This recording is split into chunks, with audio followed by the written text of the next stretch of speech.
Welcome back to the Muster Point, the podcast where we peel back the green blanket of military life and air out the damp, sweat-soaked chaos underneath. I'm Stu Mendelsohn, ex-raw engineer, veteran of bad decisions, worse haircuts, and once called so thick I made the concrete jealous. Cheers for that, Mick. And I'm Steve Black, former 2nd Royal Tank Regiment, occasional adult and proud owner of a nickname I legally can't repeat on a family podcast. If you've ever been insulted so creatively, you've had to stop and applaud, you're in the right place.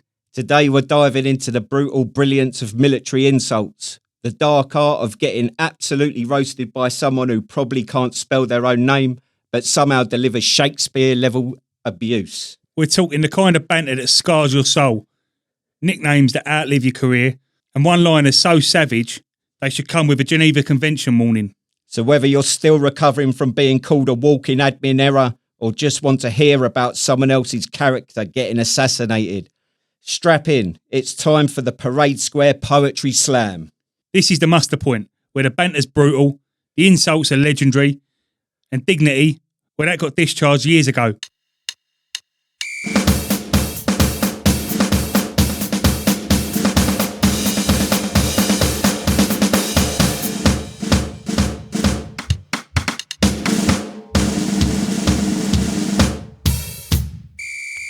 Here we are. Hello. Monday night, round Steve's house.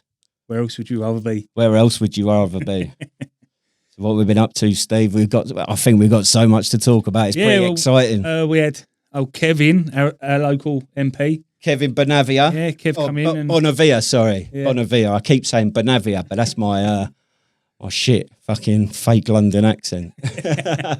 He come and said hello to us, didn't he? He was all right, wasn't he? Last Tuesday, that was, wasn't it? Yeah. Buried an hatchet with Arthur. He did. So Arthur is one of our regulars at the Muster Point Breakfast, and he's also a bit of a Facebook legend. So Kevin, our local MP, anything he puts on social media, Arthur's on him, isn't he? And Arthur's late 80s as well. Yeah. He's on him like that, giving him shit. So we was intrigued to see how it would pan out. But to be fair, Arthur ended up buying him one of our toy tank things that we like sell. A paperweight, yeah. And I think they buried the hatchet. Yeah. And he did admit, didn't he? He said, you know what? And this is Arthur said, you know what? Fair play to him. He came down, he spoke to him, and I think there was as you said, buried the hatchet, or Arthur's certainly seen some positives in it. Yeah. It's his team around him as well. Yeah. Very helpful. Laura and Sarah. People went in and had a chat with them. They're the experts on pieces. On pretty much everything, yeah. So we're going to carry on with our relationship with him. Yeah. So he's invited us down to Parliament, hasn't he? Yeah. For some lunch and a behind-the-scenes tour, which we can look forward to. Do you know what he said to me, Steve? He goes, it got brought up about drinking. Yeah, because I asked him how much a pint was. Yeah. In the Parliament bar. It's going to be subsidised, isn't it? And he was a bit like, if they're planning on getting pissed, I can't bring them down. And I was like, that's all right, I don't drink. And he was like, well, you can come then. I'll drink for the pair of us. Yeah, exactly. But yeah, it was good, wasn't it? There was a few other people who had conversations with him, and I think he's going to take up a case with them. And a few weeks ago, on April the 4th, you put a post on our Facebook saying that I'd join the RAF Reg Reserves. Yeah.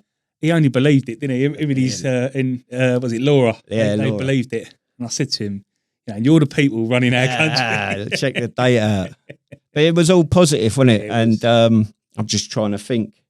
So Claire Paris came along. So she's the Armed Forces champion for our local council, who was instrumental in us supporting us set up the Muster Point Breakfast.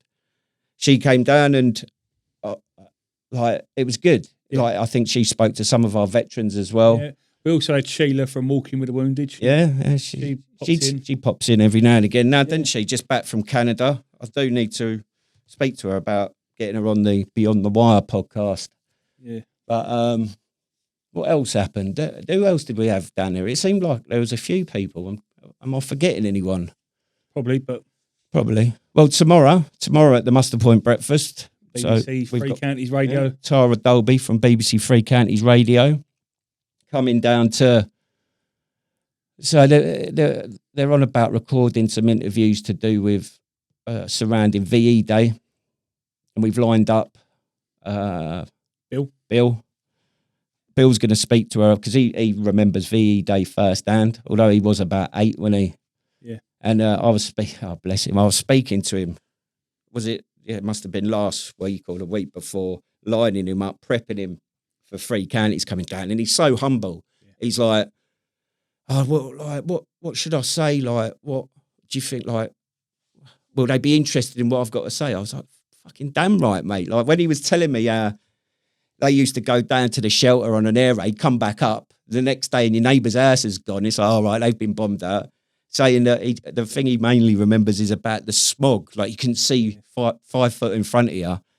And as a kid, his dad used to tell him stories about sweets being on shop, like in shops and that. And he had no comprehension of it because all he was used to was rationing. Yeah.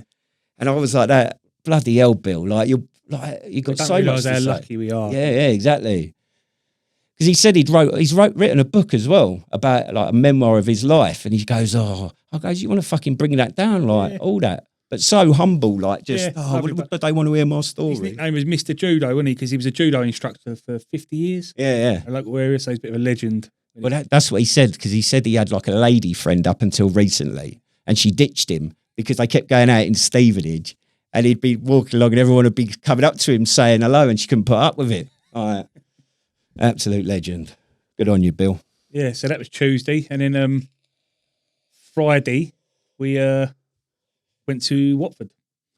We did indeed. And the Tank Regiment veterans played the Watford veterans. Yep.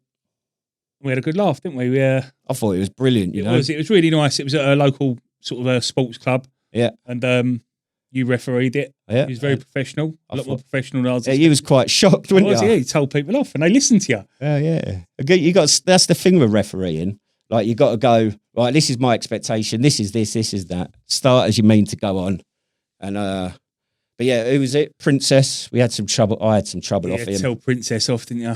Yeah. Him and the Watford captain, they come to blows, and I turn around and I think there's a bit of pushing and shoving going on, and managed to sort it out. And it's like, come on, lads, shake hands. And I think it was Princess went, I'm not shaking his hand.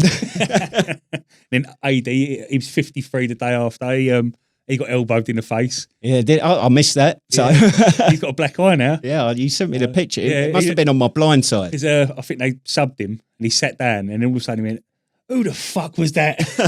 I think he wanted to kill him, and he's an handy bloke, he is. Yeah.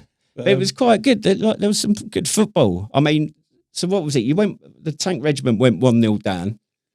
And to be honest with you, I thought, I think they could be onto a bit of a hide in here, because Watford did look good. They looked fitter. But in the second half... And that Watford team play together. They are... Oh, do they? I think so, yeah. They're a team, aren't they? A local team. Yeah. But the second half, the Tank Regiment come out, and it was a completely different team. Half-time, they had a couple of beers and a fag, and... and come out. Yeah. And who was the manager? Feggy. So at some point, we interviewed him on the day. He claims to be the tactical mastermind that manufactured the Royal Tank Regiment win. So we'll hear from him. Good old Feggy. But yeah, it was 3-1. 3-1 to the Royal Tank Regiment. And a penalty that was missed, unfortunately. That was AD, wasn't it? Yeah. And then we went down to Watford v Burnley, wasn't it?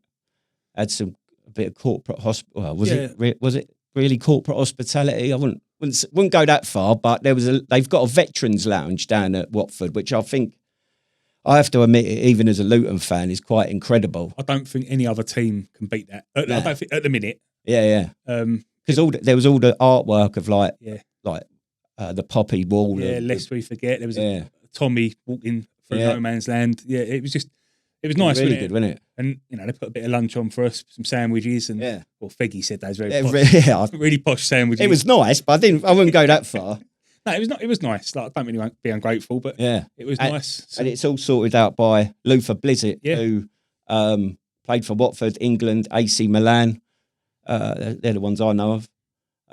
I told my dad, I goes, do you remember Luther Blissett? And he went, yeah, I remember him. Miss it, Blissett. So, well, I don't know, but he must have been all right. But him and his missus are doing a lot for veterans down that way, aren't they? No, they couldn't do enough for us. And then we went and watched a bit of the game. Yeah.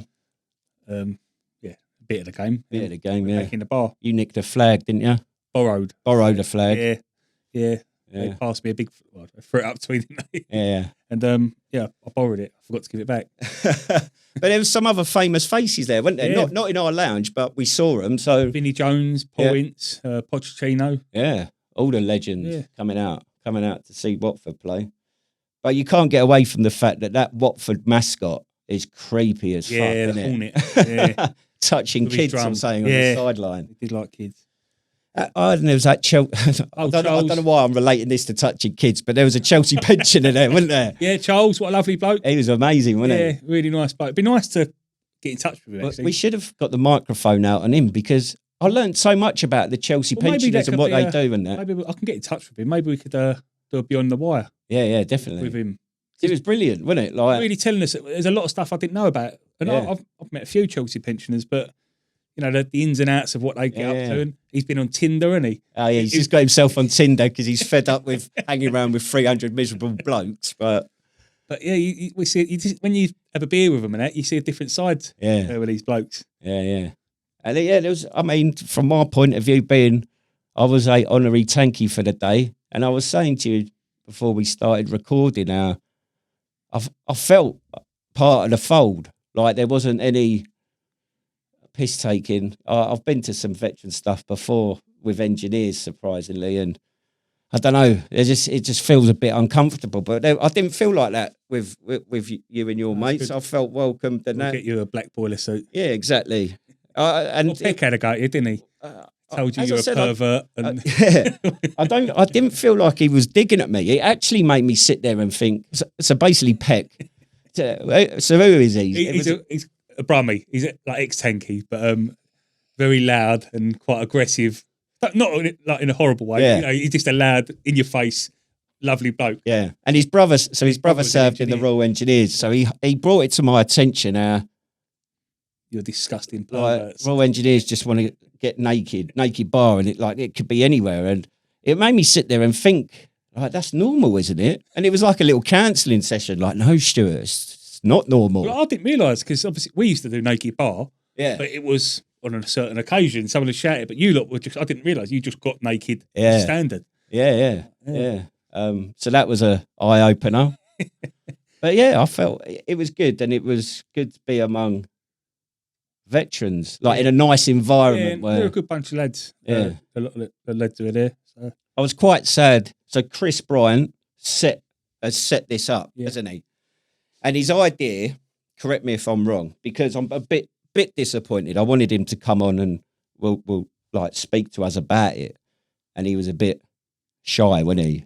And I sort of forget that a lot of people, when you put a microphone in front of them, they could be the most outgoing person in the world, like your mate Cheat, and suddenly they would just freeze. So his idea is to have regimental veteran teams. Now there is a movement for like EFL, the English Football League. So like Everton have got a veterans team, Watford obviously, Millwall. Sunderland. I think there are a few dotted around, and it's becoming a bit of a movement. But Chrissy Bryant's idea is to have like a Royal Tank Regiment veterans team, which he's set up, and he wants other regiments, units, corps, whatever, to have their own unit sort of veterans football team, and then have some sort of a tournament or go around the country playing each other. He's planning on setting it up, or seeing if he can set the football team up. He's planning on setting the football team up as an association branch. So where the Tank Regiment have got the Plymouth branch, Bristol branch, Bournemouth branch, the London branch, there'll be a football team branch. Yeah. Because they've got the association's got to move with the times at the end of the day. They want to keep young people involved and interested. No, you've got to move. Because this is you didn't play. You was down there. You led the team out with your flag and give the ref a bit of shit.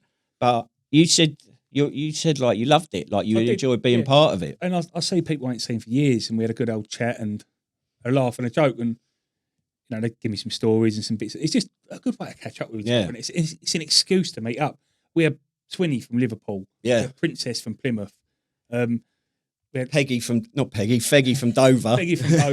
We had Peck from the Midlands, Gaz,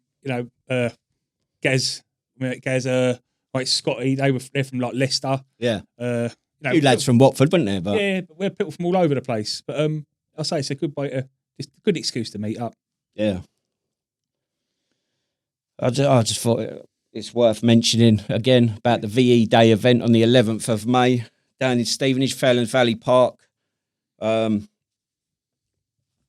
like to see people down there. Yeah. I think we'll get a good crowd. Also on that day, go on. In Sunderland, they've got a football tournament, a VE Day Cup, I think it is, yeah. And Chris Bryant's leading a team. Oh, so Chris isn't coming to our event. No, but he lives in like down Sussex way. Yeah, he's going all the way to Sunderland for. Yeah, he loves it, doesn't he? Yeah, but fair. Got a shit haircut though. Yeah, looks like German, 1980s German.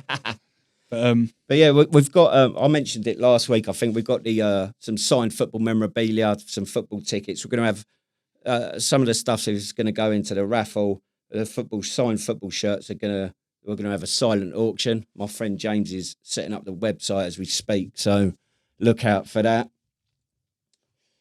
But yeah, it should be a good day. We're just relying on Mr. Sunshine, I guess, which is always the way in Britain. But we'll make it happen, whatever the weather, should I say. I would like to just bring up, and the reason I'm bringing it up is because it was shared, the video of Al Khan's, the Veterans Minister, talking in Parliament, was going around TikTok and Facebook and that. And he brought up quite an interesting fact that in the UK, there's just under 70 staff working within his department supporting veterans. And there's over 2 million veterans in the UK supported by 70 staff. Whereas in Canada, for example, they've got 500,000 veterans supported by a Veterans Office of Affairs with 3,500 staff. So mad, isn't it? Like, but some people, I've heard people saying, people got to look after themselves, but not everyone can. Yeah. You don't know what your circumstances are. So I did see a comment on Facebook. Someone was saying it's just it's more money to go to waste, more people to pay. Yeah. But it's not about that. It's about some people do need help or a bit of guidance or their families. Yeah. But there needs to be someone in government. It's not. This is the thing. So off the back of this, I looked into it. So there's in Northern Ireland, Wales and Scotland, there's a Veterans Commissioner. Yeah. So a Veterans Commissioner is someone independent, away from government, that can listen to what veterans need and guide and basically say to the government, like, look, this is what you should be doing. This is where you're failing. Because Al Khan's, for all his intent, is still a member of parliament that represents his constituents. I think he's on the Defence Select Committee. He's the Veterans Minister. I mean, how much time has one person got? Yeah. And it's not about, people should look after themselves. It's like it's about having that voice, isn't it? Like making things better. Well, it's things like the Armed Forces Covenant. It's holding that to account. It's MPs using their authority to make people do what they're promising. Exactly. Well, that Armed Forces Covenant's fucking bollocks. Yeah, but I'm saying, there's no one really. Like I say, it's spread so thin that there's no one managing any of this. Yeah, yeah. So then all that what the happens last Veterans Minister, all he was bothered about was getting ID cards. And Snotty from that's Breakfast brilliant. Club, he got his through and he's got the wrong photo. But the funniest thing was he had to ask his mates. He goes, "Is that me?" He looked like a shrew, this little ugly little bloke. It looks like a cartoon villain, doesn't he? Like, he looked like the barman at The Simpsons. Yeah, that was Mo. That's what he looked like. But yeah, it's interesting how England, I mean, I think Scotland or one of the devolved nations has had the Veterans Commissioner since like 2014. 10 years later, England hasn't got one. It's like, what the fuck? Yeah. It's fucking crazy. But yeah, anyway, that's my rant for this week. Right, today's icebreaker question. What's the best or worst insult you ever got in the military or heard someone getting, Steve? I had a mate called Honeybun. His surname is Honeybun. Stanley Honeybun, I'm going to name him. Yeah. And I was at phase 2 of him. Lovely bloke he was. But Stanley Honeybun. And I remember the corporal was like, I'm not fucking calling you Honeybun. So he was just named Trooper. I was waiting for something fucking hilarious. Honey bloke. I think he got married and he took his wife's name for some reason. Yeah. Lovely bloke. Fucking hell. Do you remember? You must. Sorry for slagging you off, mate. Maybe you're like Mong. Oh, you're a fucking Mong, mate. Mongo. Yeah. Like Drugala. Like the bloke, the fat biff that can't. This is just fucked up all the time. Yeah, I've had some funny ones sent in, to be fair. We'll come to them in a bit. All my ideas. But no, Princess, that's a good one. That's a nickname. It's not like a insult. Yeah. His name's Leia. Yeah, you did say that. So what's his real name? His real name is Mark Leia. Mark Leia. Yeah, Call him Princess. I called him Princess. Brilliant. I remember. I was in Iraq, I think, and I got told go and see some fitter, a Remy fitter. Yeah. I went, what's his name? Sexy. I went, what the fuck? I go in a Remy tent and go, it's Sexy there. And they're like, who the fuck's Sexy? And there was a bloke called, I think his name is Sexton or something. Yeah. But no one knew him as Sexy. Yeah. Yeah. Well, I think I told the story before where Dave Hopkins turned up at the squadron and there was too many Daves, so he got told either he could be known as Disco Dave or Dave the Cunt. Needless to say, he chose Disco Dave. There was some good, like, nicknames was just part and parcel of it, wasn't it? Unless you were me and it was Stu.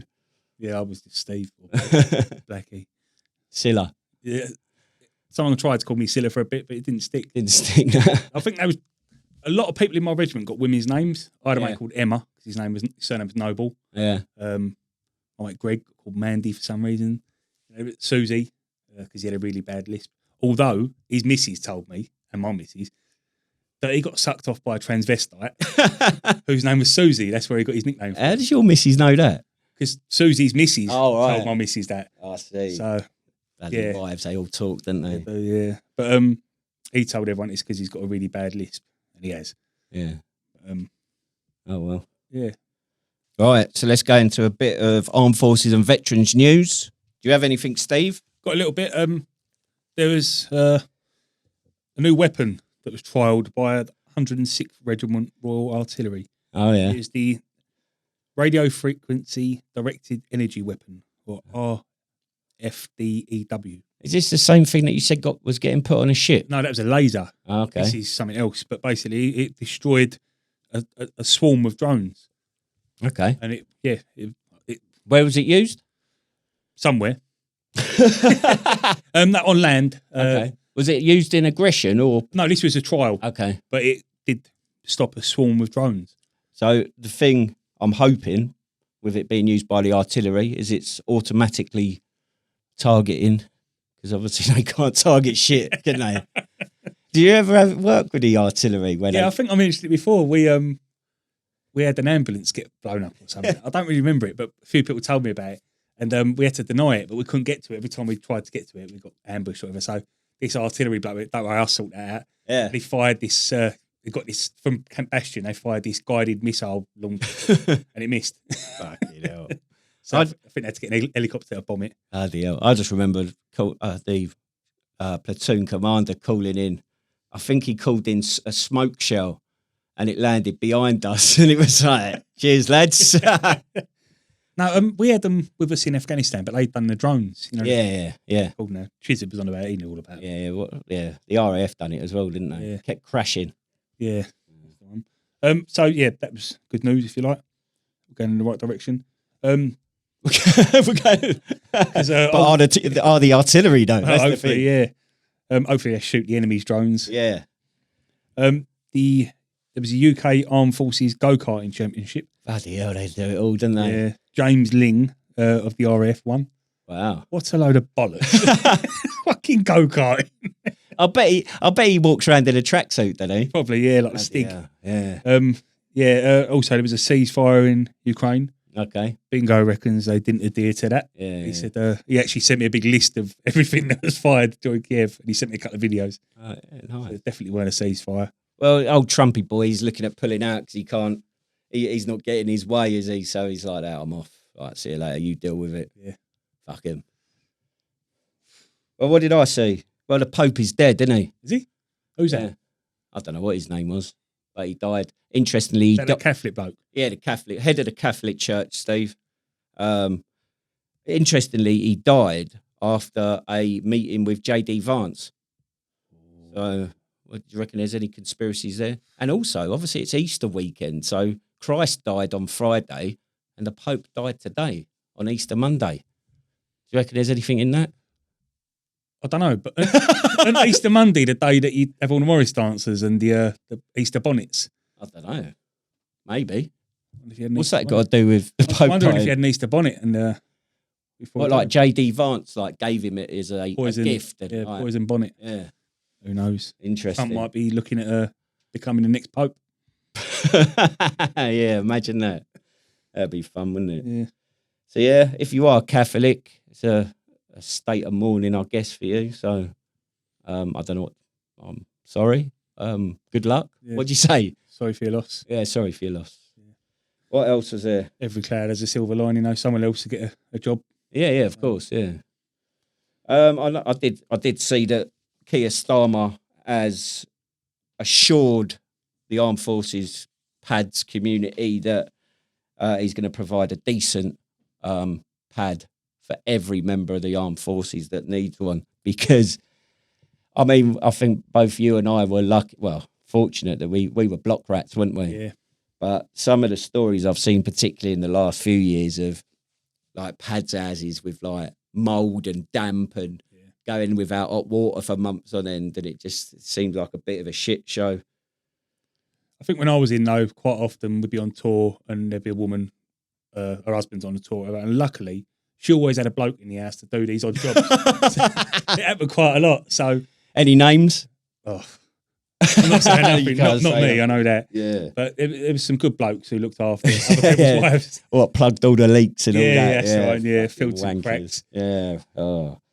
And then I did come across another story about the UK's Trident Vanguard class submarines, like the nuclear class submarines. And I didn't realise, I think I shared last week that I know someone that works down in Devonport, and they'd said that the UK was like minutes away from not living up to its NATO, what would you call it? NATO commitments. That would be the word. NATO commitment of patrolling with a nuclear class submarine.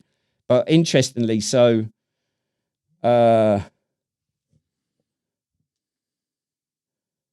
apparently the decision, so that the Trident Vanguard class submarines were due for renewal in 2006, and in 2010 it was ordered that the UK government were going to delay replacing them.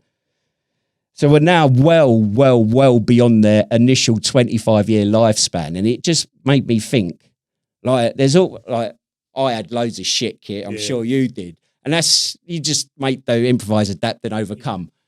But you don't want to be, God knows how far down in a fucking nuclear submarine that's fucking 10 years past its sell-by date. Like, I couldn't think of anything worse. But I heard on the news the other day as well that Britain are going to give up some of our fishing water to the EU. Okay. Cod and all that sort of stuff. You know, we're going to give them more of our waters. And this is what I'm saying. So we're protecting Europe with our nuclear weapon. It's costing us billions of pounds every year. But then we still haven't. I don't get it. Is that a thing, is it? Because that was like one of the main reasons why the fisherman community wanted to come out of Europe. No, it was like yesterday, I think it was. There was a... Fucking hell. I bet they'll be in uproar, wouldn't they? Yeah. Just fucking give it away. Yeah. Give the fucking family fortune away. Fuck it. And get rid of our nuclear deterrent and save a few quid that way and just say we've got loads. Well, we're not getting rid of it. They're but why don't we just say we've got 15 submarines? You'll never find them. Because they're all fucked. Yeah. They're stealthiest submarines you've ever known, and you'll never find them, Russia. Yeah. Fucking submariners are weirdos anyway. When I was up in, I don't know if I've shared this, when I was up in Gairloch Head, we had a little visit to Faz Lane and went on a nuclear sub, and the submariner that took us round was strange. Like, that's all I can say. But I guess you'd have to be, wouldn't you? Yeah, I wouldn't fancy that. No. You got anything else, Steve? Sorry, Well, it's not news at the minute, but it's coming up. It's the Army Navy, and when is that? The 3rd of May. And from what people was talking about recently, there's a bit of a lack of interest because they're clamping down on all the bars and they're the liveliness of it, they seem to be clamping down. But from what I've heard, there's the Army RAF in Gloucester, and that's on the 17th of May. Yeah. People are going towards that. Are they? That seems to be more how the Army Navy was. Okay. I'm pretty sure it'd be a good day out either way, but Yeah. it's not what it used to be, apparently. I've never been. Yeah. I have. I remember the first time I went, which must have been, 2011, 2012 maybe. It was quality. Like the Sappers bar takes up the whole of the South Stand. Yeah, but it's in the Guinness Book of Records. Yeah, something like that. But it was good. And then I remember like the last time I went, which could have been 2016, 2015, somewhere around then. It like the bars had closed at half time, and it just lost its buzz, I think. Yeah. And then you go down Twickenham, where the train station is, like the Cabbage Patch, and it's vile. Like it fucking stinks. Like blokes fucking unconscious on the street, fucking sick everywhere. But yeah, Gloucester sounds like the place to be. Yeah. That'll get ruined, won't it? Yeah. In a few years' time, they'll move somewhere else, I suppose. Yeah. All right, is that it, is it? That's the news, yeah. So, the listener sit rep, which is anything that's come in, Steve, on the listener sit rep. Where's my list? I've got loads. I've got one, and I've forgotten the guy's name. What did I say his name was? Les Brittle, I think. Yeah. He's messaged us a few times. Forgive me, Les, because I did say probably months ago I'd read this out. But he runs a breakfast club. It runs the first Saturday of the month at the King's Head, Lichfield in Staffordshire, which interestingly is where the Staffordshire Regiment was formed in 1705. And he says all are welcome. I've done my basic training at Lichfield. I think that camp's closed down now. But my mum and dad do live in Alton up in Staffordshire. So maybe if I'm ever up there, I'll pop in and say hello. But yeah, Les Brittle. Someone's a few months ago, a couple of months ago, I was talking about funny ship names. Okay. I can't remember his name, but someone sent me in. There was in the 50s up to 71. There was the gay class patrol boats. Okay. So you had HMS's Gay, and it's HMS's Gay Archer, Gay Bombardier, Gay Bowman, Gay Bruiser. Well, Bowman was gay, wasn't it? It was, yeah. Gay Carabinier, Gay Cavalier, Gay Centurion, Gay Charger, Gay Charioteer, Gay Dragon, Gay Fencer, and Gay Forester. Oh, yeah. And they was patrol class boats. That's how many's there? What, about 10 or something, is it? Yeah. That's probably an entire fleet of the Royal Navy now. Yeah, probably, yeah. But I'll see a picture of, it's like 1956 or something, of a picture of a fleet of the Royal Navy, and it was in the Solent. Yeah. And it was just ships as far as you could see. And I know my mate Paul the sailor, he says when he joined up in the late 80s, yeah, the Navy was a proper Navy. Yeah. And I remember when I was a kid, because my auntie lived in Gosport. Okay. And we used to go over to Portsmouth, and they had Navy days in the summer holidays, and you could go on all the ships, and it was impressive. And now, we ain't even got a gay class patrol boat. Bring them back. Bring them back, I say. Yeah, bring the gays back. Bring the gays back. Right. Where were we? So more listener sit rep stuff. What else you got? Something from me. All right. Well, I'd just like to mention one of my old bosses. Okay. I know from him for a long, long time. Yeah. Simon Letid. Go on. No, really nice bloke. He's from the Channel Islands. Okay. Ginger actually mentioned him the other day. Yeah. His family owned the only kebab shop in Guernsey. All right. So, yeah, that's Simon Letid. Okay. Really nice bloke. But I started a war with him and Ginge when we were in Iraq. First time I went to Iraq, our little camp. Yeah. They must have had like a welfare budget. So we had a barber on camp. Okay. A tailor. These Iraqis lived on our camp. We had a little like chogy DVD shop as well on our camp. Yeah. And so yeah, every day we everyone got a different haircut, and we got our creases sewn in, all badges and that. Lovely. Looked really smart. And I went in the boss's room one day, and I think I got some, the athlete's foot powder. Yeah. It stunk, didn't it? It's like Parmesan cheese. Yeah. Covered all these, because the boss had his own little room. Yeah. We lived in like an old bank or something. It was, the rest of us were in a big like room. So I threw all this talc over his stuff. He come storming in the room. I think Ginger was in the gym. And he went, who the fuck's done that? I said, I don't know, but I see Ginger in your room. He went, right. So he got all his clothes, took them to the tailor, and got them all sewn up, all the sleeves, all the legs, all sewn up in his combats. Yeah. So then next day, Ginger's gone. Oh, dog having a fight. The cat's up there. Dog's just going mad. Having a mad one. Anyway, yes, Ginger's gone, who the fuck's done that? I went, I don't know, but I see the boss round. He went, right, that's it. So he's gone in there, and the boss had a hoodie with. Oh, dog's the boss had an FBI hoodie. Yeah. So Ginger wrote on the FBI, fat bastard inside. And this battle, this war, I glued American coins to Ginger's rifle. Yeah. So he had quarters and stuff all on his rifle. Then I glued a Gatorade bottle to his rifle. And this war just went on for weeks, and it was me. Yeah. That was Simon Latid, top bloke. So you're looking for him, are you? Yeah, I'm looking for love. Didn't any of the boys at the weekend know where he was? Well, no, he's in Guernsey, but I'm just saying, like, we ain't heard from him for a while. Oh, right. Top bloke. Happy days. So Tid's Kebabs or something. He was called. Tid's Kebabs on Guernsey. Yeah. So if anyone's been to Tid's Kebabs, let us know. Maybe we'll give him a ring. That'd be a funny one, wouldn't it? Yeah. All right. Should we play this voice Yeah, we've got note? a voice note. I've been letting people down again. So Matty Milner sent me a voice note in. God knows how long ago, but I think it's to do with punishments. So we'll give it a listen. Press play. Play. Hey mate, hope you're okay. Just wanted to drop you this message then. So, as you know, pre-deployment training for Afghan, and I was living on the patch, so can't remember what the exact dates were, but basically this kind of has taught me a lesson. So I know we were talking about lessons that have been made and whether punishment actually does it. This one actually worked. So pre-deployment training, I was staying in my house.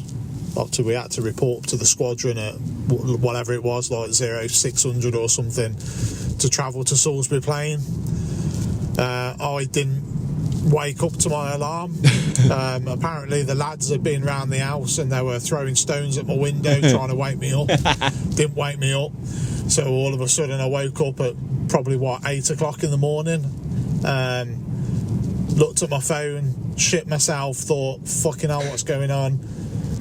Sped up, as you know. It takes 5, 6, 7 minutes it took to drive round to up to the squadron headquarters. Drove round there, quickly ran down to Squadron HQ, walked into the office. Mick Knowles was there. Good old Mick. Where the fuck have you been, he says, just looking at me. I obviously said, slept in.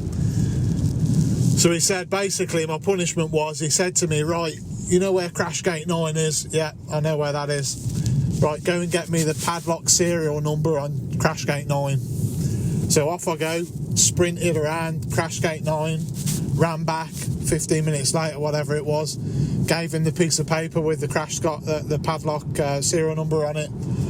He just screwed it up, threw it in the bin right in front of my face, smiling at me. I thought, you fucking cunt. What did he do then? Asked me to go and get the next crash gate padlock serial number. So off I went again, ran down, got it, came back in. I went, do you want me to throw that in the bin for you, staff? He went, no, give it to me. Screw it up, chucked it straight in the bin. Bit of a laugh, obviously. Started laughing at me. We had a bit of a joke about it after. But the main punishment was driving down to Salisbury Plain in a death.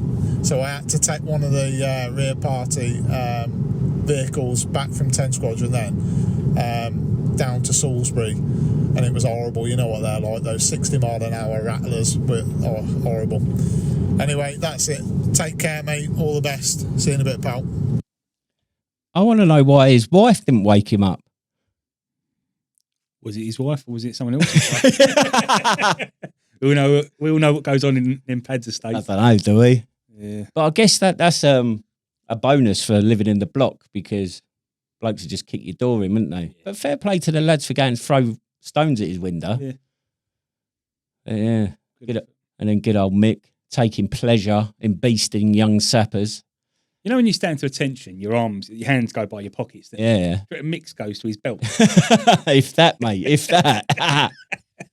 It's like as we said, the old T-Rex, like, woohoo!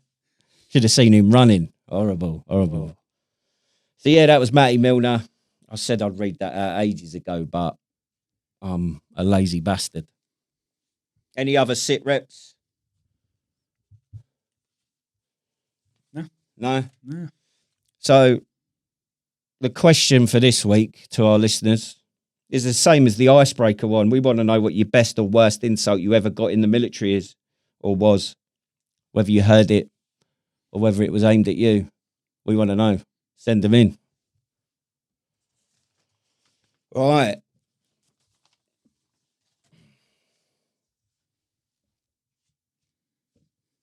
Moving on to frontline focus. So any classic insults, which started in basic training. That was the induction to everything military. One of my corporals, his name was Corporal Donathy. He was a Fusilier. I don't know what battalion, but I called him Corporal Dorothy once. Okay. Oh, and he beasted me. Yeah. This was at Bassingbourne, and we used to you get gated, which Yeah. means not gated like it means you run to the gate. Because there was Oh, a gate right, about 500 metres away. Gate. Because I called him Dorothy. And he was a Geordie, and his thing was, I'm going to rip your arms off and beat you with a soggy end. Or he's going to stick his drill pay stick through your ears. Yeah. Ride you round. Yeah. Ride you like a motorcycle. Yeah, I remember those ones.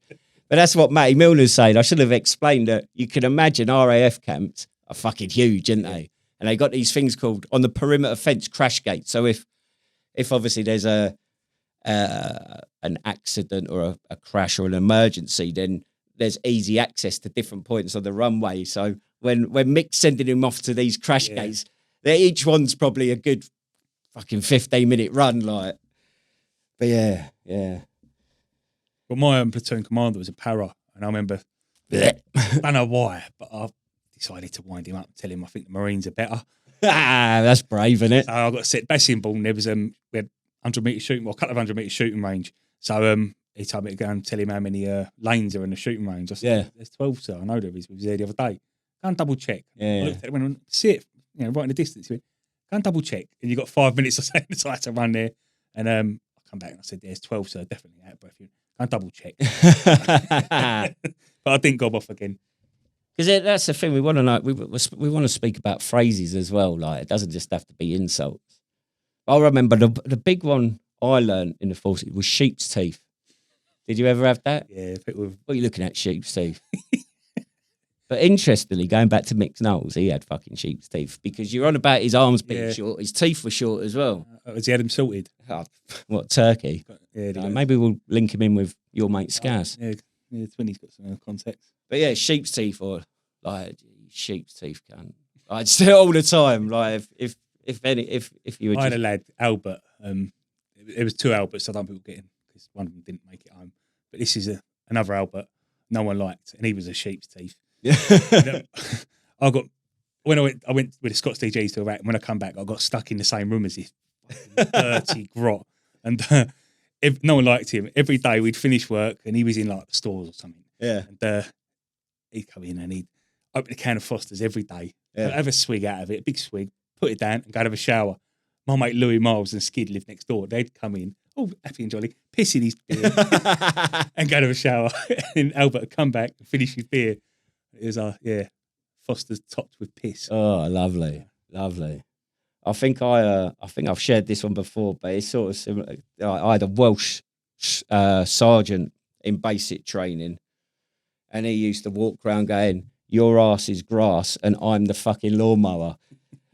And I will try it because it was even funnier. You'd imagine he's Welsh, and it's like he had sheep's teeth, horrible bastard, like built like a rake. But he was like, your ass is grass, and I'm the fucking lawnmower. But yeah, my section commander was a para, and he just called us all hats. Yeah, fucking hat. Yeah, crap hat. Yeah, but what paras don't realise is the tank regiment were the first regiment to have a beret. So, well, there you go. Really, everyone else is a hat. Yeah. What other things do you remember? I remember getting beasted naked, and I was talking to Bingo about this the other day. Yeah. My section commander used to come back Saturday night, pissed out his nut, get us all out of bed. Like, everyone naked, do press ups. I was 16, and I think I mentioned this last time. And Bingo said he had a similar thing, mess tin order. Yeah. Oh, mess tin order. Yeah. Just your belt and your mess tin on your belt covering your bits. And he was 16. Yeah. It's a bit weird. But then your section commander was probably only about 23. That makes it all right then, does it? They seemed old men, didn't they, when you're 16, 17? Yeah. One we used to have all the time on adventure training of like doing some shit like Hill walking and stuff like that. But civvies would pay thousands to do this. It's like that, would they? Yeah. Really? Or the other one, when there was like shit weekend duties on the go. Don't forget, lads, you paid 24 hours a day, 7 days a week. And it's like, fucking hell. Ain't raining, ain't training. Ain't raining, it ain't snowing, I ain't going. Yeah. All that shit just to fucking break you. Yeah. It's character building. Yeah, it was. Not bullying, it's character building. You can't get away with it in Civvy Street nowadays, can you? Fucking character building, you fucking sheep teeth, bloody bastard. Yeah, come on, you got some more. I can't really Do you know what works for what the best way? Ginge. Sorry, ginge. Yeah. Anyone who's ginge is just ginge. Fox piss. Yeah, but no, but you're just called ginge. Yeah. Like, for instance, like one of my best mates, Fox Piss. Yeah. That's his other name. He's Ginge Williams. Yeah. And we had another, like, Ginge Reynolds, Yeah. Ginge Lawson. Yeah. Like, he was just Ginge followed by your surname. That was it. Well, that was do you remember? And similar to that anyone called Smith was Smudge. Yeah. And the amount of times, like since leaving the military, some civvy will be going, "Oh, you served in the army, didn't you?" And they'd be like, "Oh, do you know Lee Smith?" You'd be like, "Oh, Smudge," and they'd be like, "Yeah." You'd be like, "Nah." Like, well, I've got a few here that because when you said about it, I was like, I can't think of any. Like, this is going to be the worst episode ever, and it may still well be. But as I started thinking, more and more come out, and one which is quite fitting for podcasting is the insult which got thrown around. You got a face for radio and a voice for silent film, fella. Oh, I thought that's quite fitting. It's a nice this one. Yeah. But saying that, I've just said the word fella. Now, you brought it up when we first met, didn't you? That someone had told you to call me fella because raw engineers hate it. Yeah. And we do. It sends a shiver down my spine. Yeah, that wasn't a word we used in the tank regiment, but I know some regiments did. Yeah. We'd never call each other fella. Yeah. Yeah. It's like that. You're right, fella. And an engineer would be like, "The fuck did you just call me?" My mate Susie, he said a thing they use now in the tank regiment is cook. And that's short for cuckold. Cuckold? What, as in where you fucking missus goes, you watch your missus get filled in by like 10 black blokes? Basically. I said to him, "What is it?" And he basically said it's for men who've got very small penises who let their wife go with other men. So in the tank regiment now, everyone gets called cook when you're new instead of Nig. Right. I suppose we're not in Germany no more. Yeah, Nig's gone out the window, so now it's just cook. Bloody hell. Perverts. Yeah, they love it, don't they? Yeah. They're talking of sexual ones. It used to get used regularly when somebody fucked up, or was that bloke in the squadron that was a sheep's teeth or a mong and that. The best part of you slid down your mum's leg, which I think's brilliant. It's got so many levels to it. Yeah. Because that's the thing. Like, what did I say last week? I said that was it. That when you were telling the story about going down to pick up the Barnet shirt and someone was having a go at you, abusing you, and I said, like, well, you're used to it. You were in the British Army. You were professionally abused, and it's like this as well. It's like some blokes could be fucking. They'd have no personality. They'd be fucking thick as anything, but like stuff like these insults and little anecdote stuff like this would just slide off their tongue. One of my sergeant majors, Benny, he was a legend. He used to swear a lot, like sergeant majors do. But we had a parade and there was all civvies there, and he come out and went, "Right, you cunts, no fucking swearing." I'll tell you what. Go on, sorry. Yeah, I'd say that was it. Yeah. But it was just just those little like well-timed moments, and I use it now. This one now still like. Stop coughing or I'll put you in one. You know, like say you're on, I don't know, doing drill or saying like you have to be quiet. Someone's got a cold and they're coughing. It's like, stop coughing or I'll put you in one. I say it to my missus all the time now. Oh, God. What about, I think you mentioned it earlier on. What was it?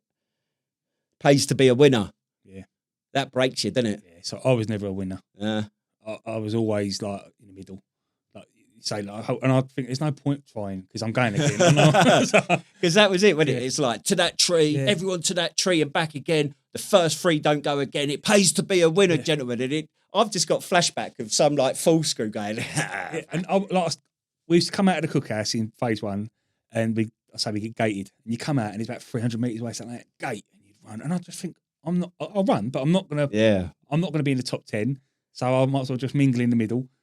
I'm going to throw up anyway, just lose me lunch. Because that's the other thing. You go into the cookhouse, and I don't know about other training regiments, but it's probably just my full screw. He would always be at the front of the queue. Yeah. And when he's at his lunch, everyone's got to go. Yeah. So if he was at the back of the queue, you had to scoff your food down so quick. And then we'd have to run to this gate and puke all your food up. And it's unnecessary. But I weren't built for speed. So I just cruised along and enjoyed myself. Exactly. And did you enjoy yourself? I did, I really Even did. when you were getting stripped down naked as a 16-year-old child. Character building. Character building. Here you go. Here's a few more. This one may suit you. If common sense were a hairstyle, you'd be bald. Always good on drill. Your weapon drill looks like a toddler wrestling a deck chair. Did you do much drill in the tent regiment, as in weapons drill? No, not at all. Nah, weren't your thing. I know, like on big parades, we'd have the standard party, which I don't know who's in the RSM, the QM or RQMS, whatever it was. And they would do a little bit, but not much. Yeah, but weren't our thing. What about even your shadow doesn't want to be associated with you? It's just pure abuse, isn't it? All right. We had a bloke in my squadron when I first got there. He was a staff sergeant, troop leader. Yeah. Which we used to get sometime. And he never used to swear. He'd say feign. So he'd go feign off. All right. I don't know what that was all about. I've never heard anyone else say that, but he didn't say fuck. He said feign. Ah, strange. Weird. And he used to ride like an old granny's bike. And he used to come down the tank park. His name was Gus. And, it was like the Wicked Witch of the West bike. You'd see him and everyone started going. Oh, what about I found it? What about this one? I remember. You run like a chicken with a migraine.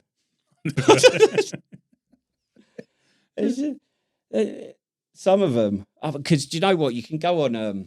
I did have a quick look on.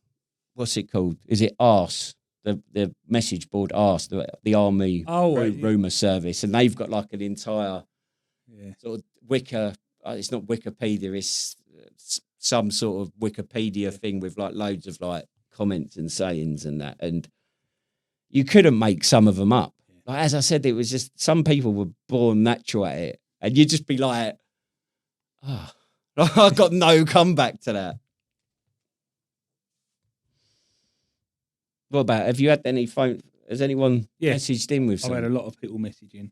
Go on. My phone's going now. Is it? What with insults and all sorts of shit?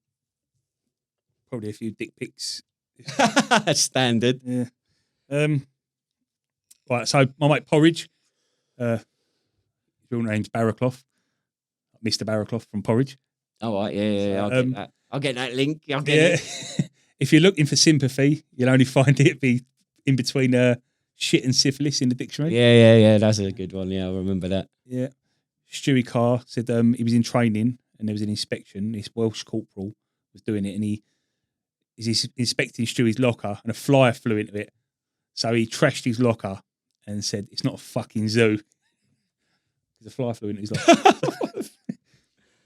Fucking hell. Mark Worcester, he said there was a lad called Private Straight, Stait. Yeah. Sorry, State. Sorry, not Straight. Yeah. And he was an admin nightmare and a slow learner.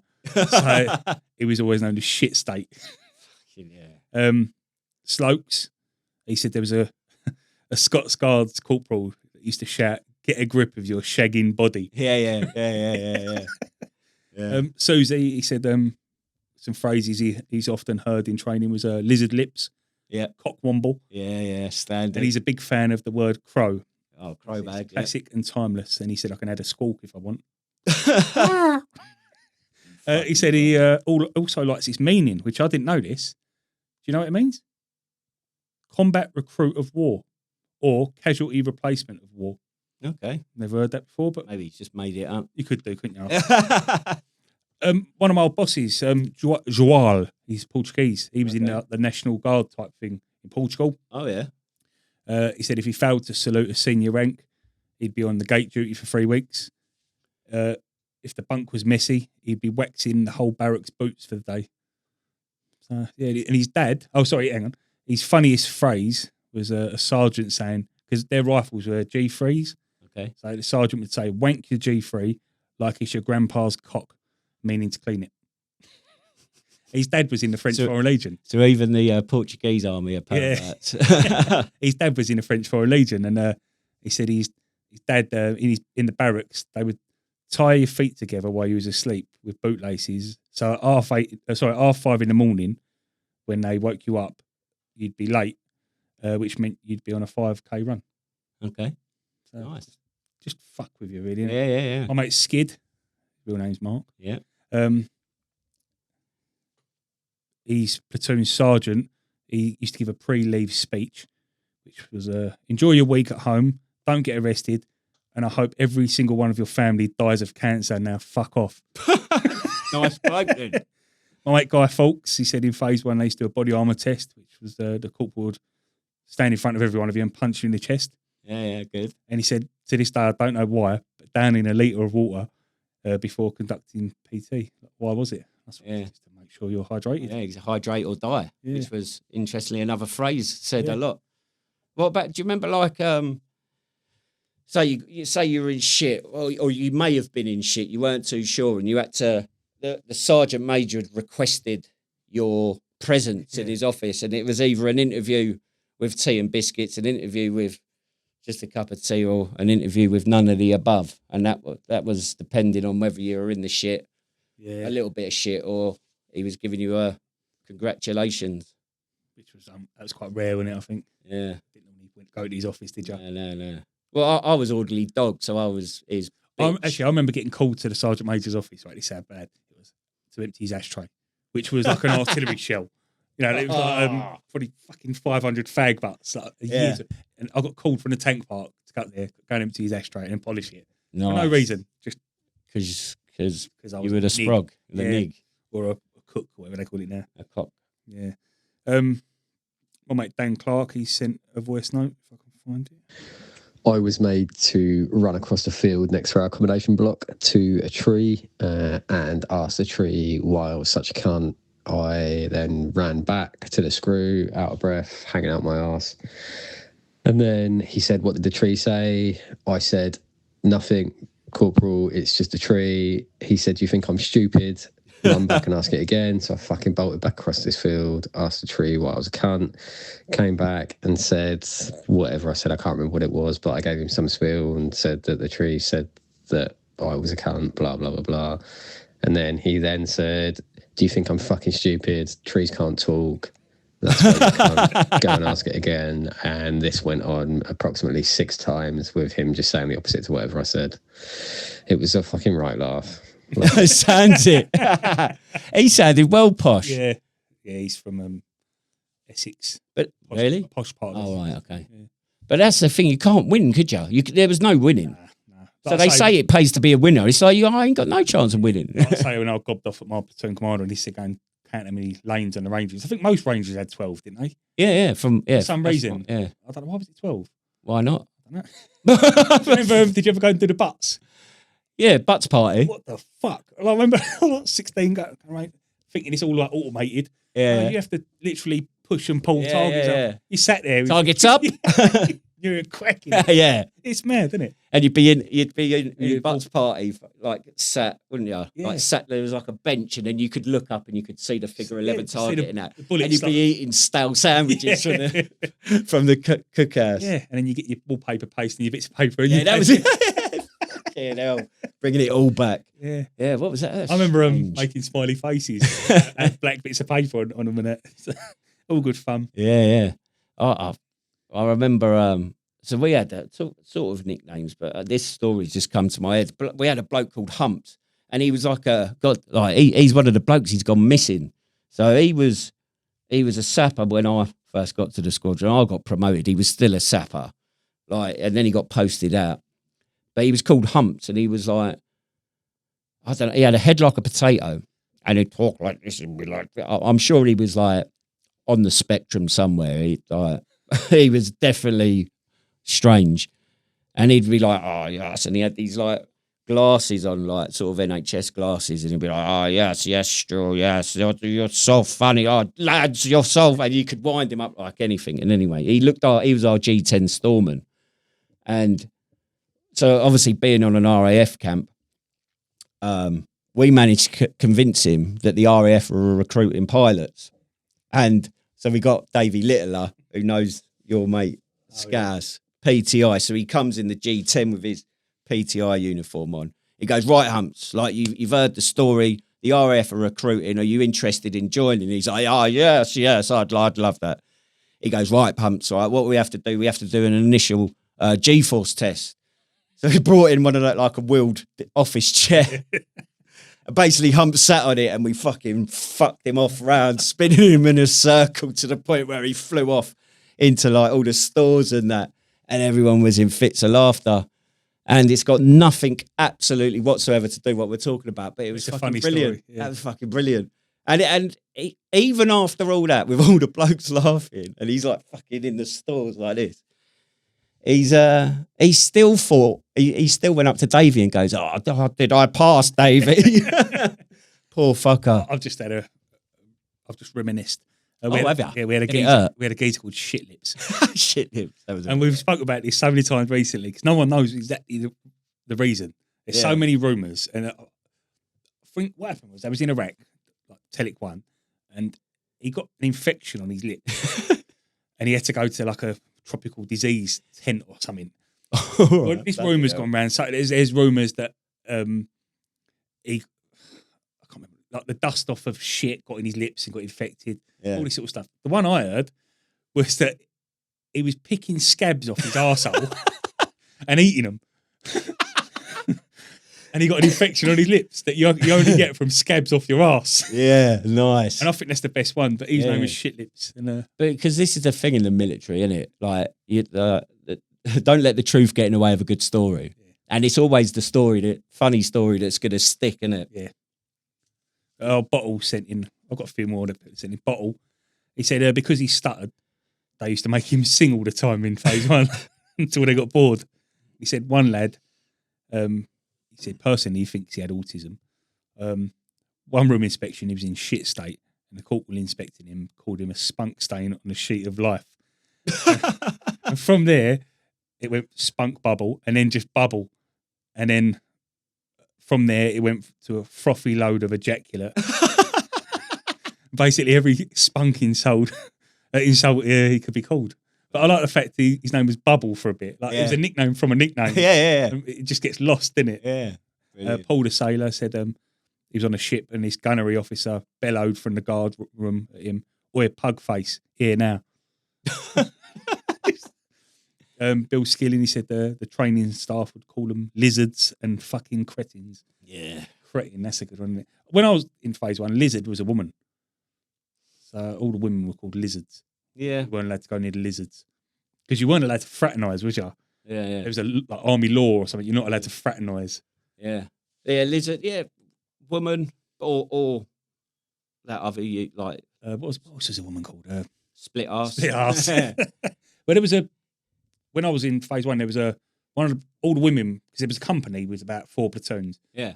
One of the platoons had all the women were in one platoon, and they was all in the same section. And the section commander was this big butch logistics woman. She used to call them her fembots. She'd go, "Come fembot, here, come here, fembot." Yeah, we had that fembot, and she used to be the way she used to talk about him was very sexual. Yeah, like, as if like nowadays predatory. Yeah. And like if that was a bloke, nowadays probably in prison for that. Yeah. But she was a woman, so that's all right.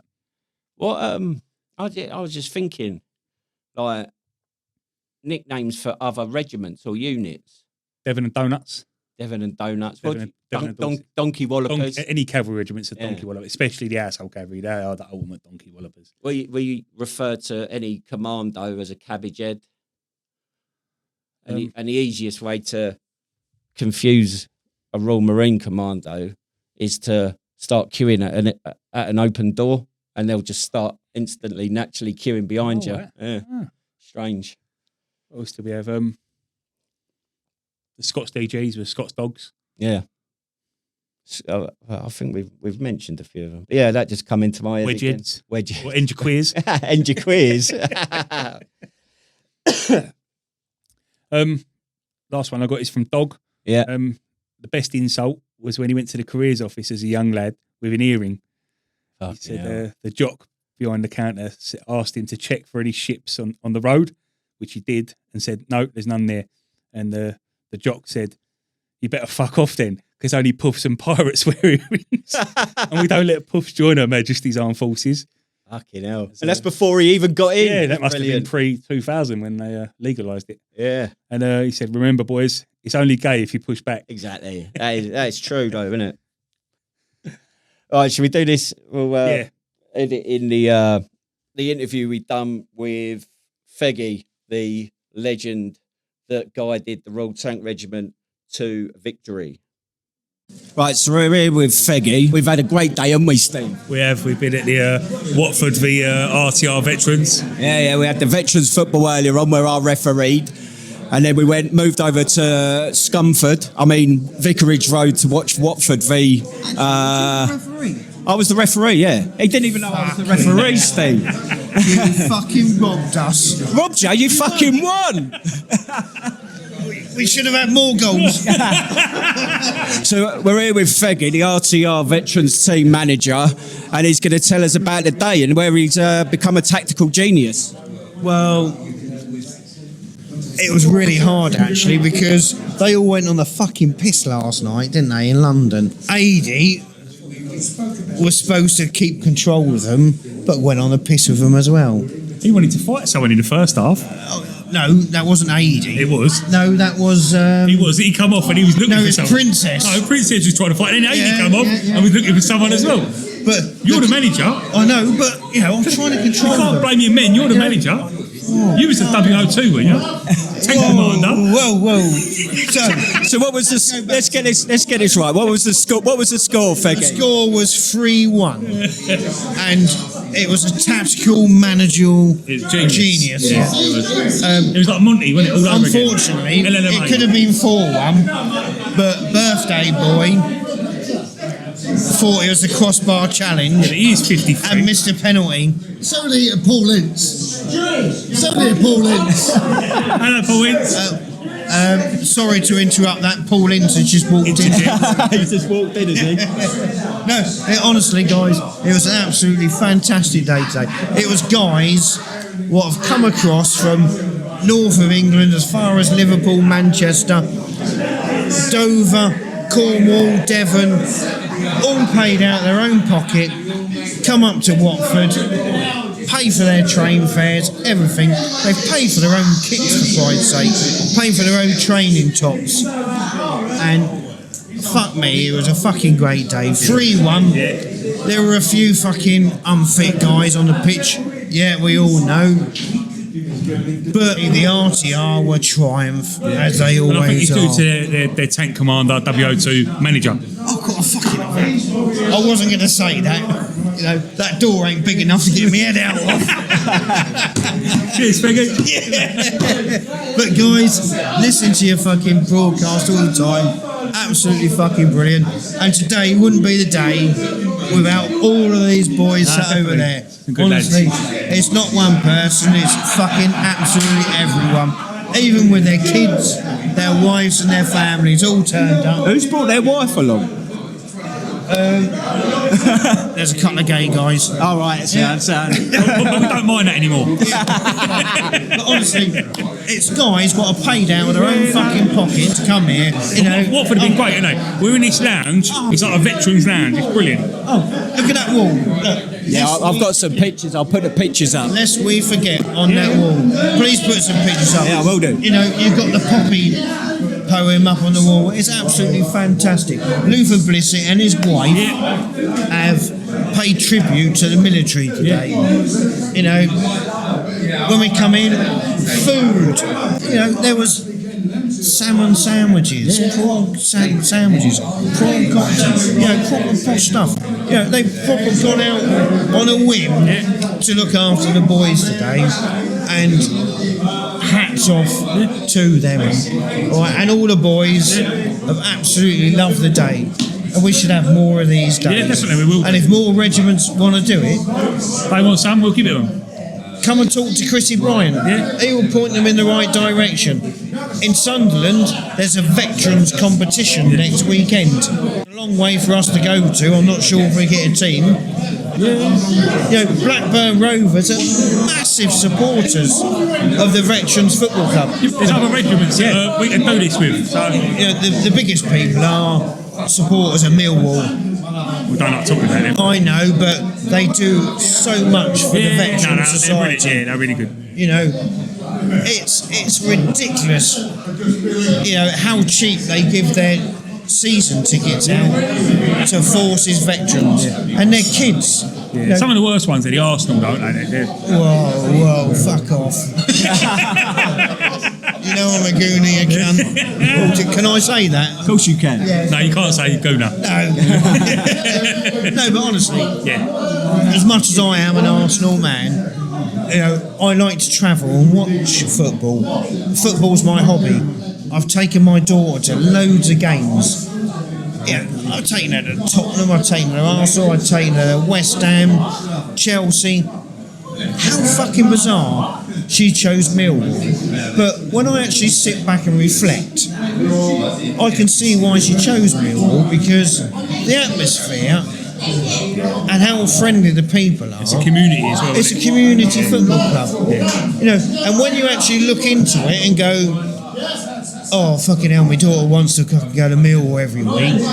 I went on the webpage, looked at how much it'll cost. £100 for Forces veterans for my daughter and £200 for me. That's £300 for football in a community with an atmosphere.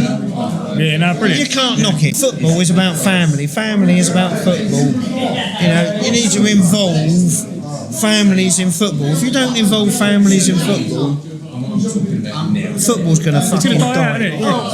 It's going to die. I am through and through Arsenal fan. I can't afford to go to Arsenal. I really can't afford. It's a socialite in London who can afford to go to London. Unfortunately, an old soldier. I'm a plasterer now. I've got two kids. You're a plastered plasterer. A plasterer, yeah. I've got 2 kids. I've got a mortgage. Priorities take place, unfortunately. So, Millwall, for me and my daughter, are a great option. Hold on. DVP in the house! Thank you very much. I'll carry on. You take that on everything? Hey. Yeah. Right, I'm off. Hi. Take care, my friend. Get the fuck you English bastards.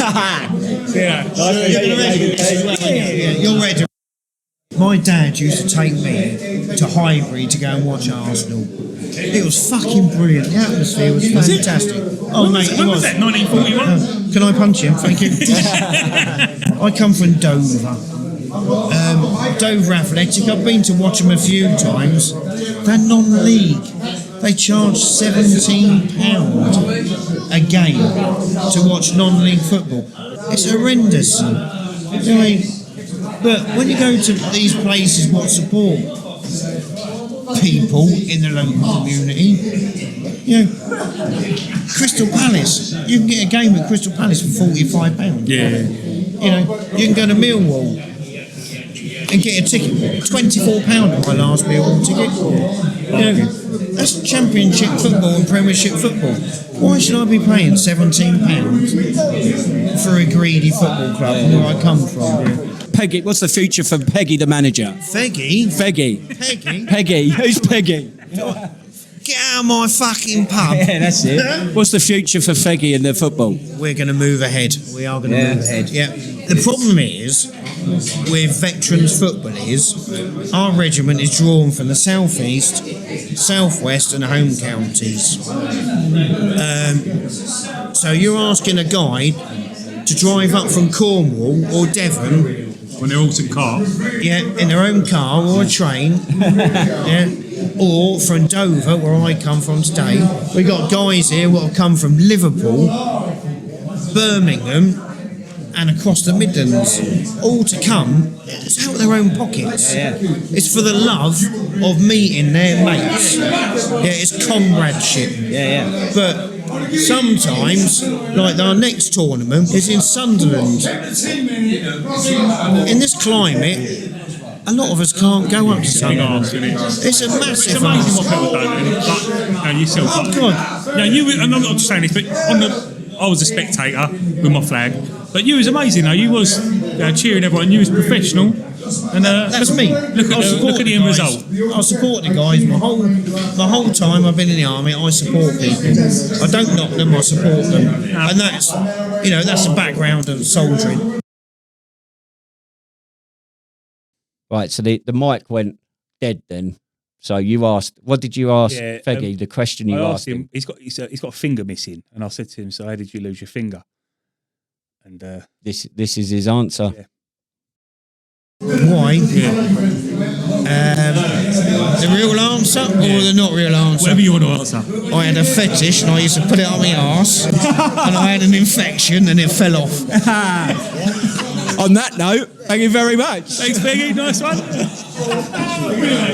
So that was the interview with Feggy. What do you reckon to that, Steve? Obviously, you were there at the time, but Brilliant. he's pissed, isn't he? Yeah. I can't believe he didn't realise I was the referee, and then he thought I'd done him over when they'd won. He's such a lovely bloke. I remember when I left, he might be a sergeant or a staff sergeant, and he just one of the lads, one of the good ones, if you like. Yeah, but yeah, he was pissed up, but he had the balls to come on and speak. He didn't want to, but after a few beers. Thing. Like, as I said earlier on, like all these people, they're like, oh yeah, really confident. You put a microphone in front of them, they're not interested. Oh, we should have spoke to Davey P because he interrupted there, didn't he? Yeah. The old racist, wasn't it? What he said, the English pass. Yeah. But yeah, so Feggy, nice one. He's going from victory to victory. Yeah, well done. And hopefully, if he's listening to this, like, because he was very concerned about me, he was going, Stu, don't make me look like an arsehole and all this. And I was like, Feggy, mate, why would I do that? So hopefully I haven't done. Hopefully it's all right. Right, moving on to the section of the show called Muckers Remembered. And this week, Steve has got a very personal one that he'd like to remember.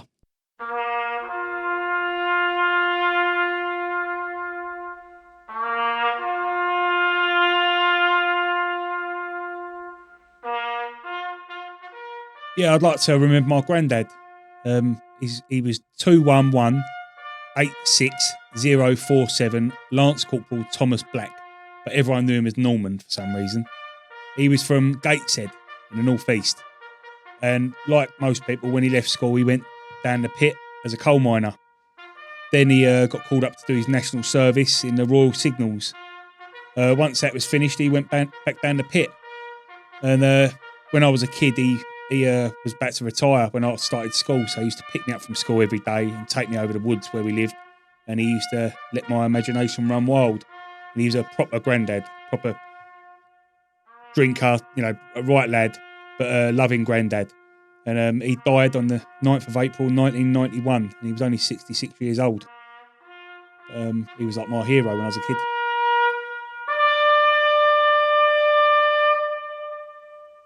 Yeah, I think granddads were, weren't they? Yeah. Because I remember I shared that my granddad come to my basic training pass off parade. He had his medals on, and he was a scouser, and he was everyone was coming up to him and talking to him. And he died when I was on my Carder, and I was in bits. Like, it was horrible. Well, this granddad, Granddad Black, I knew him as, he was a security guard at a factory near where we lived. My dad and my other granddad worked there as well. Yeah. And apparently he used to turn a blind eye to things going in and out of this factory for a box of tea bags. you got to have your priorities. Yeah, right, well, that factory shut after. Because this was the thing as well. Like I remember times when my mum would be telling me off and that, and my granddad would tell my mum off. Yeah, yeah. It was like He used to pick me up from school every day, Yeah. And, he always had like half a packet of tree ball mint. That was his little thing. But, Yeah. Better than Werther's then. Oh, yeah. Yeah. All right. The Bravo Zulu shout out this week is to Healthier Heroes CIC. I believe they're based up in the northwest area. And do you know what? So one of the guys, I think he'd left THH when I got there. I know he had some interaction with Healthier Heroes, and it looked like, I mean, he was really positive with them. And it seems like they got a really good setup. So, I mean, they offer housing. They've got a certain amount of accommodation, obviously mental health, education on their website. It says here, social inclusion. Wow. Counselling. And now this is the thing which stood out for me, is you go on their website and they've got several sort of qualified therapists.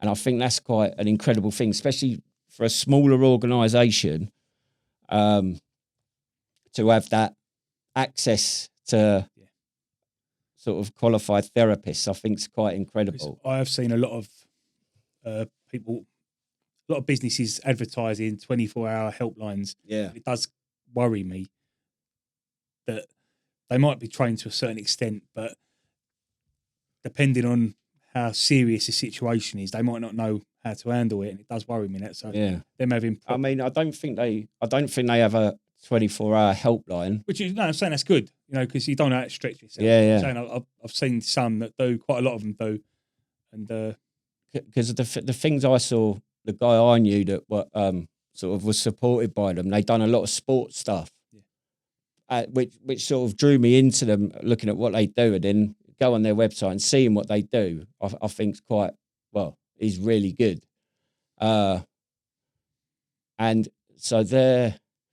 I think the guy that set it up, his name's Andy Powell. I will check that. I take it they're veterans themselves. Yeah. Andy's a veteran, and it looks like the majority of the team are with the therapists. I think some of the majority of them aren't, but also what I did see is there are veterans that are training to become therapists, which I've said before there needs to be more of in this country. And interestingly, through my work at CGL, I got put in contact with Andy, and I've reached out to him because I want to speak to him, get him on the Muster Point Beyond the Wire podcast. So if you're listening, Andy, or anyone at Healthier Heroes, give us a shout. We want to get you on because it looks like you're doing some really good stuff, and we want to promote that. Since doing this as well, I've noticed that there's a common thing here that veterans just want to help each other. Yeah, exactly. Yeah. I don't know if it's because we're sick of asking for help and getting this nowhere. Is the thing. Like, do you know you mentioned earlier on how some people say you got to look after yourself? No, you got to look after each other. Buddy system. Exactly. And Darren from Veterans into Logistics, like the conversations I was having with him, and we spoke about on that episode of Beyond the Wire, was like in the forces, it was all about teamwork, all about working together. Okay, having that banter as we've spoke about today, but working together to get the job done. And it seems like, especially with some of the big charities, that collaboration, we've lost that teamwork. Yeah. So for me, like, fucking hell, I've had my time in the gutter, fucking in shit state. And now I've come out. For me, it's all about giving back in whatever way I can. And I think most people are the same. Yeah, 100%. Yeah. So, yeah, Healthier Heroes. You know, like the sports thing and that, I'm not into sports, but I'm not even into watching sports, but I'm there. I like having a laugh with my mates, you know. And I know we went out and had a beer after at Watford, but even without... Oh, I didn't. Even if you was concerned about me, weren't you? Yeah. No, but even if you've had problems and you don't want to be around that. Yeah. The sport part was separate. We had the sport. And I'm pretty sure if we'd have left at 90 minutes or 80 minutes as it was, we'd have left on a high. Yeah. And what is not sad, but what you don't want is to have that only once a year. You know, if you need that support, there is support. You've got the breakfast clubs. You've got these football clubs that are popping up. There is a lot of groups. Yeah. Unless you live in the Outer Hebrides or something. You know. At the Outer what? Say that again. Outer Hebrides. It's not hard this day and age. If you're listening to this, then you know how to use a computer or you know how to Google things. Or like George, get your kids to sort it out. Yeah, exactly. You. Yeah. There is plenty of, I say support. There is plenty of support, but there's plenty of groups to social support, if you like. So, Yeah. We'll just ask. Just ask us. Yeah, we'll Google it for you. And do you know what's interesting? And I don't know if you're aware of this. I'm pretty sure you are. The infamous Chizard has now got the Muster Point email address. So it's Chizard, double Z. So that's CHIZZARD at themusterpoint.org.uk.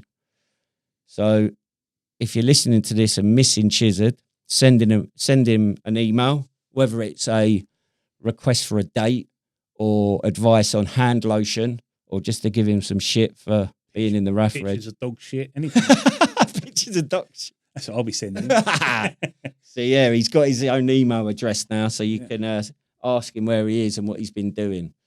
If you care. If you care. I don't. No? Okay.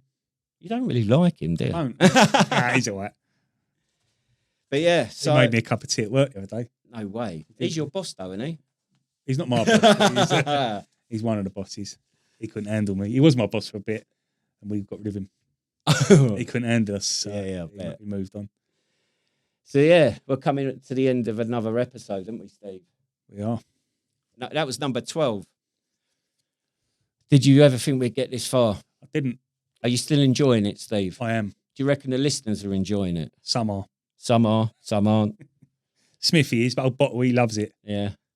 I bet he was gutted the other week when we didn't release one. Yeah, I think he was, yeah. Because we're still growing. We're still in our infancy, as it were, in terms of... We keep getting Asian people messaging us, offering their services. Yeah. Telling us they'll improve our YouTube. Yeah. And blah, blah, blah. And I like winding them up. Yeah, you do, don't you? Yeah, I'll go along with it and then just delete them. Because that's the thing. We're getting more numbers. We're getting more comments, more messages coming. So hopefully we're doing something right. And let us know. So what are our socials? I've forgotten them. You know them, Steve. They're tattooed on your thigh. Well, we've got X and Twitter. Yeah. But that's the same thing. But yeah. And what's that? That's at the Muster Point. Yep. Facebook at the Muster Point. That's at the Muster Point Veterans. Yep, that one. TikTok. Yeah, that's at the Muster Point. And in YouTube. At the Muster Point Veterans. Yeah, or you can text us or WhatsApp us, on 07506 258 794. That's good. Or you can email us at steve@themusterpoint.org.uk. Yeah. Oh, mine's the same, just with Stu. Yeah. And then Chizard is Chizard 2 Zs. And leave us some comments on Spotify, whatever you're listening on. Spread the word, share it. Tell us what you think. Even if we're talking a load of bullshit and you're bored, then you wouldn't be listening, would you? No, but tell us, 'cause then we can up our game a bit. Yeah. Will we? How can we up our game? What, maybe when are you clearing out your garage so we can have a studio? Soon. You got to get Madeleine McCann out of there, ain't you? Dispose of the body. Oh, God. Sorry about that. Right, so next week's episode, what you come up with? We're going to try, possibly. Pranks. Or do we want to tell people that? Because then maybe they'll be alert. But then they're not going to know when we're recording. So, yeah. So hopefully next week, Steve's going to release the beast and we're going to do our prank episodes. So we want to hear but we want to hear other people's pranks. Yeah. I've already had a lot of people sent me stuff in. I think they sent them in for this episode, but I've saved them because they're more pranks than nicknames. Yeah, okay. So we've got some funny ones. So next week, pranks. What else? What else we got? What we got coming up this week? So tomorrow, as we said, Three Counties Radio are in. I can't think. In a few weeks' time, I'm going to France, the Royal Tank Regiment Association, for the 85th anniversary of the Battle of Arras. So is that another weekend on the piss? Is it? No, weekdays. Oh, weekdays. I'm driving a minibus. So. Oh yeah, you and the boys were talking about this, weren't you? You've been fucking dicked, didn't you? Yeah, I think the association fucked us all over. Really speaking, I'm a bit pissed off about it. But the members have sort of took it upon themselves to do it. The regiments let us down. Okay. So we're driving minibuses ourselves. But anyway, hopefully I'll be able to get some funny stories from the older gentlemen. Yeah. But then straight after that, I'm going to a thing in Sussex, all tanked up. It's a tanky camping weekend. Yeah. Are you camping down there, are you? I am. Last year I had a fishing bed and a gazebo. Yeah. Oh yeah, I heard some stories about that. They were concerned about you, weren't they? I thought I was dead. Yeah. You weren't, obviously. No, I'm a deep sleeper. Is your missus going with you? Nah, she can't handle the cold. Yeah. She don't like because there's no showers or nothing. So. Yeah, fair one. What, no shat? She won't shit in the bush. Yeah, fair. What is it, proper, like, field discipline, is it? Yeah, dig a hole, shit in a hole. Nice. Yeah, shit in a bit of cling film. Well, and use it as a hand warmer. surely you tankies weren't used to that field admin stuff. Like, You know what? I'll never forget. I remember shitting off the side of a tank, just holding onto it and just having a dump off the side of a tank. As a driver, I used to just piss in a water bowl yeah. and just pour it out the hatch. Yeah. The cupola. No. Okay. The commander had a cupola. Yeah. So anyway, I got all tanked up where I've spoke to Dave Roberts, the hairy veteran. Oh, yeah. H3 Dave. Oh, yeah, you're going to do a quiz. Yeah, I've got Tanky off or whatever big it is. tank off. Yeah. So I've got Mike and Dave, the hairy veterans. Yeah. Their Facebook page is quite interesting if anyone's into history and a bit of fun. Yeah. They're bikers as well, dirty bikers. So I've got some questions for them. See who's the best tanky. Nice. So that'd be fun. So it's coming up in the next few weeks. Happy days. So what have I got on? Can't think. Still planning for this VE Day event. Yeah, we've got VD Day. VD Day. So that's it, I think, innit? Yeah. What's the time? 9:20. Oh, we've not done too bad today, have we? I've been up since 4:30 this morning. Yeah. You're off tomorrow, though. Yeah. Well, not in the morning. You're at the Mustard Point breakfast cooking bacon sandwiches. And we Green Goddess. On your Green Goddess. Nice. Right. Right then, that's us done dishing out the abuse verbally, of course. Though if you've been in the forces, you've probably got PTSD from Parade Square poetry. Yeah. Whether it is being called a walking admin nightmare, a waste of rations, or the reason contraception was invented, we salute every one of you who survived the savage art of military banter. If you've got a belter of an insult, one you dished out or took like a champ, send it in. Bonus points if it came from a full screw with a nicotine addiction and no soul.